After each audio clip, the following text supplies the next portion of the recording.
just the fact that he's potentially engaging in something like that makes me think that he might not be as committed to public benefit as he sometimes feels he is. And in fact, it might just like oscillate day to day. Like one day he might get very inspired and say, I'm going to dedicate my life to the public interest. And then the next day, as all the incentives around him point in other directions, or, he kind of gets dollar signs in his eyes and he gets exposed to the potential upside for him personally, he starts to change his mind. Yeah. I don't know.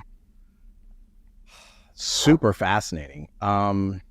Is there anything we wanted to touch on that we haven't touched on? I know we had a bunch of stuff. I want to ask you at the end about what makes you hopeful. And in your particular case, like I normally ask people like what generically makes them hopeful, but I want to ask with the specific work you're doing, what are your highest hopes for success and what would that look like?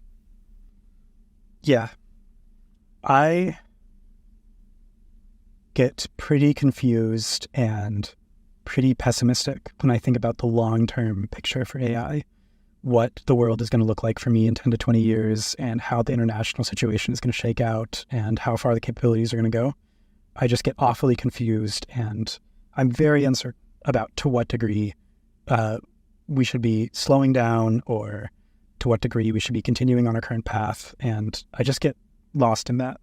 But in the near term, what I know for sure and what I really hope I can help make happen with the Midas project is that there is more sunlight on these issues, right? And I think this is very close to what you're doing with the AI risk network, where like we don't have to have all the answers, but we do want to make sure that like what is happening out there is open to the world, where people can look around and they can say, are all the I's being dotted and the T's crossed?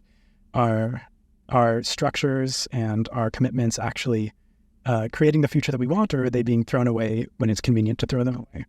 So yeah, all I can really say for my goals here is that what's happening in Silicon Valley is more widely known, that it's happening less in closed boardrooms and it's happening more out in the open where everybody can have a say.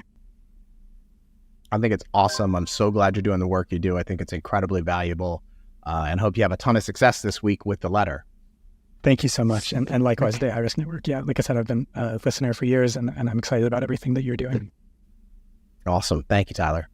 Such important work Tyler is doing. I love it. All right, so we're moving all housekeeping now to the back of the show. So what do you think of the AI Risk Network and all the new shows? I would love to know. Please let me in the comments. Also, I need you to like, subscribe, and donate, because there is no way we're going to let a few thousand people wipe the other 8 billion of us off the face of this beautiful planet. No way. For humanity, I'm John Sherman. I'll see you real soon.